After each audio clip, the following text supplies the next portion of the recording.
নমস্কার, দেখছো news time Bengal লাইনের সঙ্গে রয়েছে আমি দৃষ্টি। আসছে বিস্তারিত খবরে।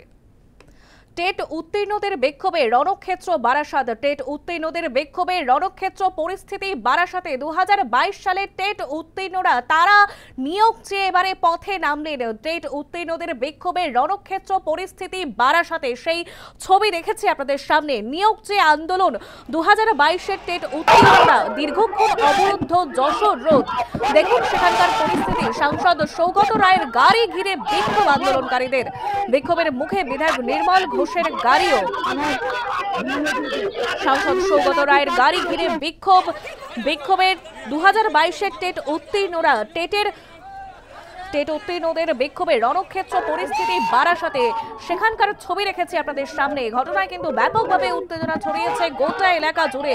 আপনারা দেখতে পাচ্ছেন আন্দোলনকারী এবং পুলিশের ধস্তাধস্তির ছবি। টেট উত্তীর্ণদের বিক্ষোভে রণক্ষেত্র পরিস্থিতি বারাসাতে। 2022 সালে টেট উত্তীর্ণরা তারা নিয়োগ চেয়ে পথে নেমেছেন। দীর্ঘক্ষণ অবরুদ্ধ যশোর রোড। পুলিশের সঙ্গে আন্দোলনকারীদের ধস্তাধস্তিতে দীর্ঘক্ষণ অবরুদ্ধ থাকে যশোর রোড। সাংসদ সৌগত রায়ের গাড়ি ঘিরে বিক্ষোভের মুখে বিধায়ক নির্মল ঘোষের গাড়িও। দেখাচ্ছে সেই ছবি।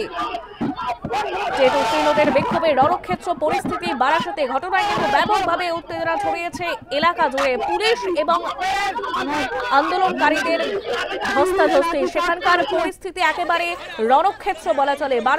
বারাসাতের পরিস্থিতি রণক্ষেত্র। সাংসদ সৌগত রায়ের গাড়ি ঘিরে বিক্ষোভের মুখে বিধায়ক নির্মল ঘোষের গাড়িও। টেট উত্তীর্ণদের বিক্ষোভে রণক্ষেত্র বারাসাত। টেট বিক্ষোভে রণক্ষেত্র বারাসাত। ঘটনায় কিন্তু ব্যাপকভাবে উত্তেজনা ছড়িয়েছে গোটা এলাকা জুড়ে। আপনারা দেখতে পাচ্ছেন পুলিশ এবং বিক্ষোভকারীদের তাদের মধ্যে ধস্তাধস্তি চলছে। একেবারে রণক্ষেত্র পরিস্থিতি বারাসাতে। দীর্ঘক্ষণ অবরুদ্ধ যশোর রোড। সেখানকার পরিস্থিতি একেবারে রেখেছি আপনাদের সামনে। বারাসাতের ছবি রেখেছি আপনাদের সামনে। বিক্ষোভের মুখে বিধায়ক নির্মল ঘোষের গাড়ি। সাংসদ সৌগত রায়ের গাড়ি ঘিরে বিক্ষোভ আন্দোলনকারীদের।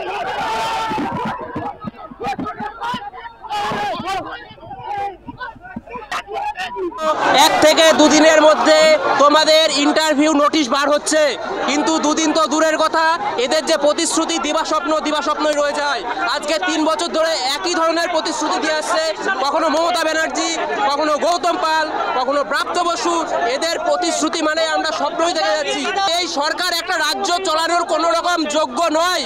এই সরকার প্রত্যেকটা যুবকের সঙ্গে বেইমানি করছে, প্রত্যেকটা যুবকের সঙ্গে প্রতারণা করছে। আমার গায়ে একটা ছেলে খুবই খাপ দিয়েছে।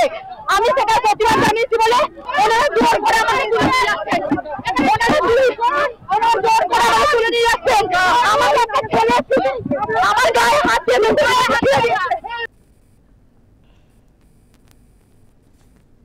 আমরা আমাদের কাছে যা ইনফরমেশন, এখানে কোনো মিনিস্টার অ্যাভেলেবেল নেই। আমরা ওনার সাথে কথা বলছি, দেখছি আমরা কি করব। কিন্তু যদি শিক্ষামন্ত্রী আসেন সেক্ষেত্রে তো উনি ঢুকতে পারবেন না। এখন উনি এখানে আসছেন, উনি ইউপিতে আছেন, উনি এখানে নেই, অ্যাভেলেবেল নেই। ওনার আসার কোনো এখানে প্রোগ্রাম নেই। আপনারা কি করবেন? আমরা কথা বলছি, ওনাদের কি সমস্যা কথা বলি, আমরা কথা বলে দেখছি। আমি যদি ওদের সাথে কথা বলি, ওদের যদি কেউ আসে কথা বলতে, আমরা কথা বলবো। টেট উত্তীর্ণদের বিক্ষোভে রণক্ষেত্র পরিস্থিতি বারাসাতে।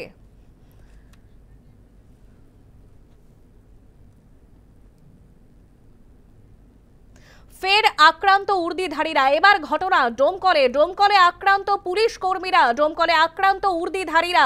জুয়ার আসরে হানা দেয় পুলিশ। একেবারে তখনই কিন্তু আক্রান্ত হতে হলো পুলিশ কর্মীদের। তখনই পুলিশকে মারধরের অভিযোগ উঠেছে। মারধরের ছবি ভাইরাল হয়েছে সোশ্যাল মিডিয়ায়। দেখাচ্ছে সেই ছবি। ডোমকলের ঘটনা। ফের আক্রান্ত উর্দিধারীরা। ডোমকলে আক্রান্ত পুলিশ কর্মীরা। দেখুন সেখানকার ছবি। জুয়ার আসরে হানা দেয় পুলিশ। একেবারে পুলিশকে টেনে হিচড়ে মারধর করা হচ্ছে। সেখানকার ছবি রেখেছে আপনাদের সামনে। সেই ছবি সমাজ মাধ্যমে ভাইরাল হয়েছে। পুলিশকে টেনে হিচড়ে মারধর করা হচ্ছে। দেখুন সেখানকার ছবি। ডোমকলে আক্রান্ত পুলিশ কর্মীরা। জুয়ার আসরে হানা দেয় পুলিশ। আর সেখান থেকেই কিন্তু ঘটনার সূত্রপাত। তখনই পুলিশকে মারধরের অভিযোগ ওঠে। কোনো রকমে প্রাণে বাঁচেন ওই পুলিশ কর্মী। টেলিফোন লাইনে রয়েছে আমাদের প্রতিনিধি মোহাম্মদ রফি। ডোমকলে আক্রান্ত পুলিশ। জুয়ার আসরে হানা পুলিশ কর্মীদের। আর তখনই পুলিশকে মারধরের অভিযোগ উঠেছে। ঠিকই অভিযোগ।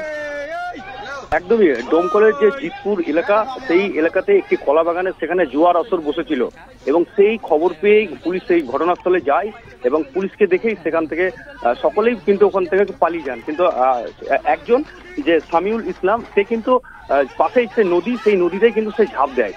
এরপরে ঝাঁপ দেওয়ার পরে সে পালিয়ে যাওয়ার চেষ্টা করে, কিন্তু ততক্ষণে সে কিন্তু ওই জলে তলিয়ে যায় এবং তার সেই ঘটনার মধ্যেই পুলিশ কিন্তু সেই ঘটনাস্থল থেকে চলে গেল। আবারও পুলিশ যখন ফিরে আসে এবং তখন ফিরে আসলেই ওই গ্রামবাসীদের হাতেই সেই পুলিশ এবং পুলিশ কর্মী যারা ছিলেন সকলে কিন্তু অনেক পুলিশ কর্মী আক্রান্ত হয়েছেন। রীতিমতো বাস দিয়ে এক পুলিশ কর্মীকে টেনে নিয়ে যাওয়া হচ্ছে এবং তাকে মারধরও করা হয়েছে এবং এই ঘটনাতে রীতিমতো উত্তপ্ত পরিস্থিতি হয়ে ওঠে জিতপুর এলাকা এবং পরে ঘটনার খবর পেয়ে ঘটনাস্থলে বিশাল পুলিশ বাহিনী যায় এবং পরিস্থিতি নিয়ন্ত্রণে আনে। যদিও সামিউল ইসলাম তার খোঁজে এখনো পর্যন্ত তার খোঁজে তল্লাশি শুরু করেছে, এনডিআরএফ এর টিম এবং ডুবুরি সমস্ত কিছুকে নামানো হয়েছে, কিন্তু এখনো তার খোঁজ পাওয়া যায়নি। এই ঘটনায় পুলিশ তদন্ত শুরু করেছে, কিন্তু ঘটনাতে এখনো পর্যন্ত পুলিশ কাউকে গ্রেফতার করেনি। তবে এই যে ঘটনা, সেই ঘটনা সম্পূর্ণ ঘটনার তদন্ত ইতিমধ্যে শুরু করেছে দমকল থানার পুলিশ এবং পাশেই নদীর ওই পার, সেটা হচ্ছে নওদা থানা। দুটি থানার পুলিশ ঘটনাস্থলে রয়েছে এবং এখনো পর্যন্ত যে জুয়ারি যে নদীতে ঝাঁপ দিয়েছিল তার কোনো খোঁজ পাওয়া যায়নি এবং তার খোঁজেও তল্লাশি শুরু করেছে। তবে এই যে পুলিশের উপরে এই যে হামলা, এর আগেও আমরা হামলা দেখেছিলাম এবং দমকলের জিতপুরের এই হামলা, সেই হামলাতে দেখা যাচ্ছে যে পুলিশের উপরে যে মানুষের যে ক্ষোভ, সেই ক্ষোভ কিন্তু পুলিশের উপরে মানুষ গ্রাম সকলে কিন্তু উগরিয়ে দিচ্ছে এবং এই যে মৃত্যু, এই যে জুয়ারি যার জলে ডুবে যে নদীতে ডুবে যার মৃত্যু হলো, তাতে বোঝাই যাচ্ছে যে পুলিশ ঘটনাস্থলে এসেছিল, পুলিশের তাড়া খেয়েই সে নদীতে ঝাঁপ দেয় এবং সেই ঝাঁপ দেওয়ার কারণে তার মৃত্যু হয়েছে। একেবারে ধন্যবাদ রফি। আমাদের সঙ্গে টেলিফোন লাইনে ছিলেন আমাদের প্রতিনিধি মোহাম্মদ রফি। আপনাদের আরো একবার জানাবো, ডোমকলে আক্রান্ত পুলিশ কর্মীরা। জমা জলে একাধিক মৃত্যুর ঘটনায় ক্ষুব্ধ মুখ্যমন্ত্রী মমতা বন্দ্যোপাধ্যায়। আপনারা সকলেই জানেন যে গত সোমবার 5 ঘন্টার রেকর্ড বৃষ্টি হয়েছে কলকাতায়। বৃষ্টিতে জমা জলে একাধিক মৃত্যুতে ক্ষুব্ধ হয়েছেন মুখ্যমন্ত্রী মমতা বন্দ্যোপাধ্যায়। মৃত্যুর ঘটনায় সিইএসসিকে দায়ী করলেন মমতা। মৃতের পরিবারকে আর্থিক সাহায্য করবে রাজ্য। মৃতের পরিবারকে 2 লক্ষ আর্থিক সাহায্য রাজ্যের। সিইএসসিকে 5 লক্ষ টাকা আর্থিক সাহায্যের অনুরোধ করেছেন মুখ্যমন্ত্রী। সোশ্যাল মিডিয়ায় অনুরোধ বার্তা মুখ্যমন্ত্রী মমতা বন্দ্যোপাধ্যায়ের। ঠিক কি অনুরোধ করেছেন মুখ্যমন্ত্রী, শোনাবো। জল অনেকটাই নেমেছে, গঙ্গার জোয়ারও ছিল। 2-1টা লো ল্যান্ড ছাড়া মোটামুটি জল ক্লিয়ার হয়েছে। প্রকৃতি আমাদের হাতে নেই। আর কলকাতা পরাক্কা ব্যারেজ কোনোদিন গেজিং করে না 20 বছর ধরে। পরে বিহারি ইউনিটে বৃষ্টি হচ্ছে, জলটা চলে আসছে। ঝাড়খণ্ডে বৃষ্টি হচ্ছে, চলে আসছে। আমাদের সবসময় সামলাতে হচ্ছে। যারা ঘাটে বিদ্যুতীকরণের জন্য মারা গেছেন, ইলেকট্রিক জন্য, তাদের পরিবারকে আমাদের সরকার থেকে 2 লাখ টাকা করে পৌঁছে দেওয়া হবে। আমি ইতিমধ্যে এটা হাততালি ব্যাপার নয়, এটা মাননীয় বচন। মানুষের মৃত্যু বদলে কোনো টাকা হয় না। আর আমরা যদি সিএসসি চাকরি না দেয়, গভর্নমেন্টের পক্ষ থেকে স্পেশাল হোমগার্ডের চাকরি তার পরিবারের একজন করে দিয়ে দেবে। এবং তাছাড়াও সিএসসি কে আমি অনুরোধ করবো 5 লক্ষ টাকা করে পরিবারগুলো দেওয়ার জন্য, যেহেতু সিএসসির জন্য এটা হয়েছে। মুখ্যমন্ত্রীর অনুরোধ বার্তার পাল্টা কটাক্ষ করেছেন রাজ্যের বিরোধী দলনেতা শুভেন্দু অধিকারী। তিনি ঠিক কি বলেছেন, শোনাবো। বিদ্যুৎ নেই, সামগ্রিক যা পরিস্থিতি, কি বলবেন? ওই তো একটা জীবনের দাম 2 লাখ টাকা ঘোষণা করে দিয়েছে মুখ্যমন্ত্রী। বলেছেন যে 2 লাখ টাকা রাজ্য সরকার। আমি ওর 2 লাখ টাকা নিতে না বলবো, আমি 2.5 লাখ টাকা করে দেবো। 5 লাখ টাকা বলেছে, যে সিএসসি কে বলেছে 5। ও বলেছে সঞ্জীব গোয়েঙ্কা বা সিএসসি তো ঘোষণা করেনি। এটা কখনো হয় নাকি? কলকাতা কর্পোরেশন আর পুলিশের জন্য ওরা মারা গেল। আইএমডি আগেই জানিয়েছিল। এই মুখ্যমন্ত্রী 2 লাখ টাকা নিতে না বলবো, আমি 2.5 লাখ টাকা করে দেবো।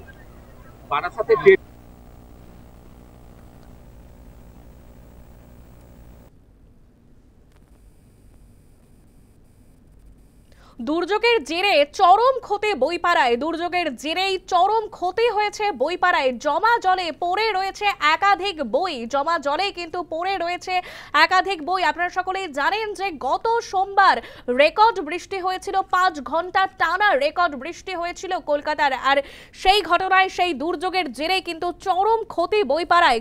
কলেজ স্ট্রিটে জমা জলে পড়ে রয়েছে বই। কি বলছেন ক্ষতিগ্রস্ত ব্যবসায়ীরা, শোনাবো। কি হয়েছে মিনিমাম 4 লাখ থেকে 5 লাখ টাকা, 4-5 লাখ টাকা পুরো জলের মধ্যে চলে গেছে। কোম্পানি খাতা ক্যামেরা খাতা 3 লাখ, ক্লাসমেটের খাতা গেছে, পেন গেছে, পার্কারের পেন গেছে, পিয়ার গার্ডেন গেছে, সবই ক্ষতির মুখে চলে গেছে। গোডানে পুরো মাল হয়ে চলে গেছে।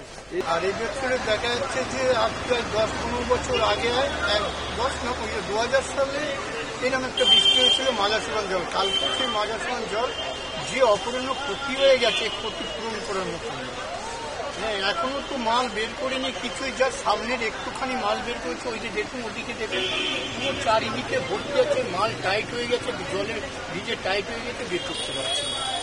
যা ক্ষতি হয়েছে, ক্ষতি তো কিছু বলা যাচ্ছে না। যা অবস্থা হয়েছে মানুষের 2-1 কোটি টাকাটা তো নষ্ট হয়ে গেছে প্রত্যেক দোকানে। সারা এই যে পরিস্থিতি নেই, সারা পরিস্থিতিময় ঘুরে দেখবেন প্রতি দোকানে যা এত বই জমা হয়েছে, সব ভিজে কোটি কোটি টাকা খরচ হয়ে গেছে, মানে নষ্ট হয়ে গেছে। পুজোর আগে স্বস্তি রাজ্যের কারামন্ত্রী চন্দ্রনাথ সিনহার ইডির আবেদন খারিজ করে দিলেন বিচারক। জামিনেই মুক্ত থাকবেন মন্ত্রী, তবে মানতে হবে আদালতের দেওয়া শর্ত।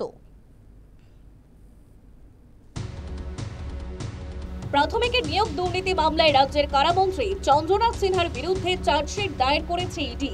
টাকা নিয়ে অযোগ্যদের চাকরি দেওয়ার অভিযোগ রয়েছে চার্জশিটে। বারবার তলব করার পরেও ইডি দফতরে হাজিরা দেননি চন্দ্রনাথ সিনহা।